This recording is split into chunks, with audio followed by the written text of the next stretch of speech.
remember when I first started running and how much I used to hate it because it just didn't feel good. Like anything, any distance was so hard. I was 104 kg bodybuilder lifting heavy weights, which was great.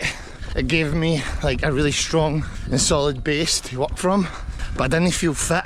I didn't feel like I could do things. I could lift weights, but I didn't feel athletic. I was good in a gym, but I wasn't good like outside or being able to do anything. And that gave me like a mental shift towards how I wanted to start pursuing training and thinking how I could have more fun doing what I was doing while still keeping my strength. Doing hybrid work has just really fitted into like what I can do compared to just lifting weights all the time, which is a really nice balance. So the one thing I do love is lifting weights and feeling strong. If there's something else that I absolutely love equally, it's running. That feeling of just pure therapy without even having to do anything other than put your running shoes on, go out and start collecting some miles. I'm so glad I made the shift because now we're here about to go and set about it and compete at the weekend. It's time to get sharp. Steel sharpens steel, and let's go.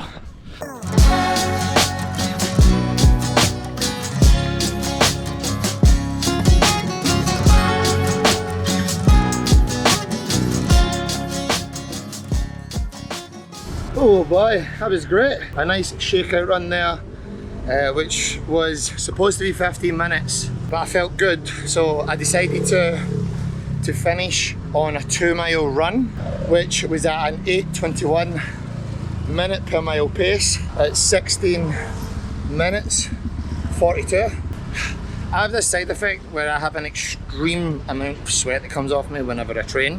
When I get into that kind of space, I just always get used to it and comfortable, but I've lost so much sweat, as you can see, dripping off me. That was really good. I'm really happy with that. Route was good as well. Side note is, while I've been out here, people have been asking me like, oh, what running routes do you go? Like, cause the roads are quite busy and blah blah blah blah blah. And my answer all the time is I don't have a running route. I never plan a running route really.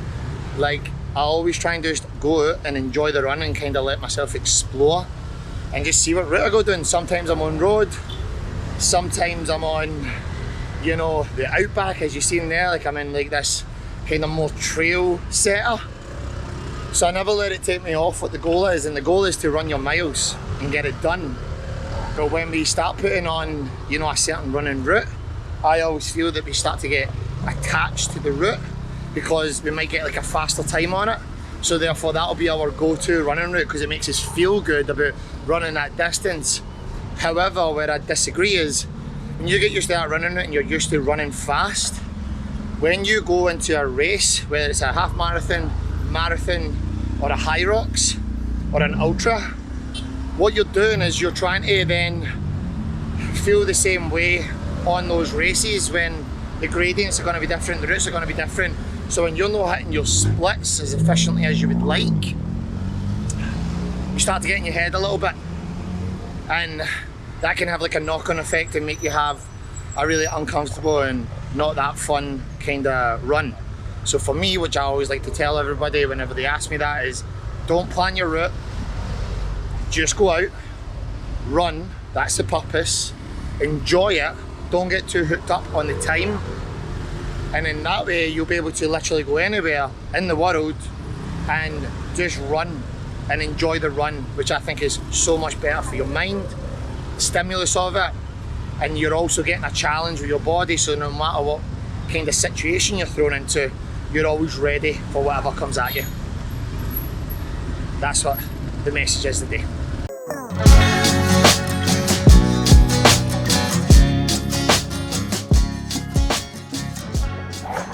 Alright guys, run done, complete, and showered, refreshed, and I've noticed as well that I need to get a haircut today, so that's going to get done and give the goatee a little bit of a trim. But I've just made my first meal of the day. It is now 10:18 in the morning, so we're about 2.5 hours after we've woken up, with the run done as well. Here I've got oats and dates in here, which has to be, just so you know, that consistency. If it's not that consistency, then it's not right. You know, it is. But I've got 70 grams of oats in here. I've got 8 dates. Try and say that 10 times fast. And I've got dragon fruit, some coconut water for potassium, because I'm going to be consuming a lot more potassium today over just sodium, just to help flush out any excess water as well. But that tells me that it's 578 calories with 115 grams of carbs, only 7 grams of fat, and just 11 grams of protein. But I'll look to have more protein in my next meal when I'm having my rice and my chicken and stuff on top of that. That's where that will start to pump up. Even though I don't need to like fully utilise my protein intake at this stage, it's more carbs that I'm trying to get to. So it's quick digestion in and through to help stock up. But this is the first meal. I'm going to get after it, get it in us and start this carb load and see how we get on. Why is my hair always a mess? Panic over now, fresh haircut, looking and feeling my best now. I kept some on the top. We don't want to get this hairline any more visibility than it needs. That's me a wee bit faster. But I'm going to go and make my second meal, number 2, and get it in. It's going to be a little bit more higher protein this time. And yeah, I'm hungry, which is a good, very, very good sign.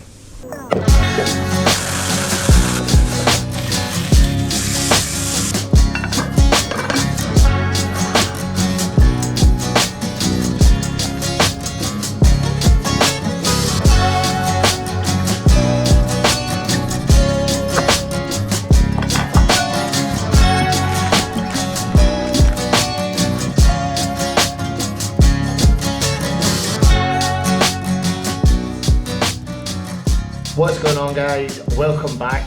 I just finished my second meal there, which was sushi rice, chicken, rice cakes, some honey, banana, good quality foods, clean, which is something I'll never substitute on when it comes to training for an event. I'll always make sure that I'm getting the absolute best from food quality, regardless if it if it tastes good or not. It's more about just making sure it's the proper nutrition and fuel that's going in. So that meal there was 863 calories, 124 grams of carbs, only 5 grams of fat, and 77 grams of protein. I'm usually a big advocate for eating lots of fats in off season and on the build up, but as of maybe 2 weeks out before a big event, I'll always pull fats down so that way I'm going to start utilising more carbohydrates closer to the event, especially when it comes to an event that's quite fast paced and requires a lot of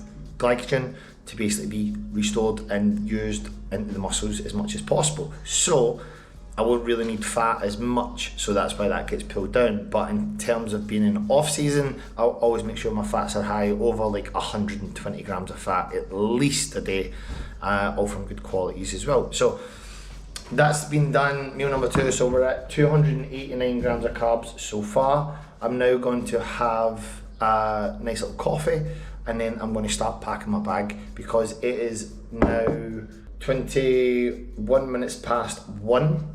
So once this is done, get the bag packed, and then I'm going to leave here for about 3 o'clock and start making my way down towards the airport, and then we shall be getting ourselves ready to go. But I'm going to try and get at least 1 meal in again before I leave, or I'll actually eat when I get down to Denpasar, which is where the airport is, and I'll grab some food there, which will be great. So yeah, everything's feeling good so far, and I'm excited, like thinking about the weekend now. Like it's getting closer, like I can like smell it, and this is what it's all about. It's about the kind of episode that you experience just before an event that's just, you can't match it with anything. It's just such a good feeling, especially when you know you've been putting yourself through such a long process of training and knowing that you've done everything you possibly could to get to this point. And that's what it's about. It's not about like always trying to beat somebody else or anything like that. It's about just trying to get that little bit better in yourself. And something I always say to my clients and people is, you're just sharpening the tools again. You're just always staying sharp. You're always getting sharp every single day. So that way you're not letting anything get metaphorically rusty, and you're using and utilising your craft as much as possible, so that way you're always ready for anything that's thrown at you. And that's what it's about. Mentality. Having that mentality all the time and pushing yourself, you become unstoppable.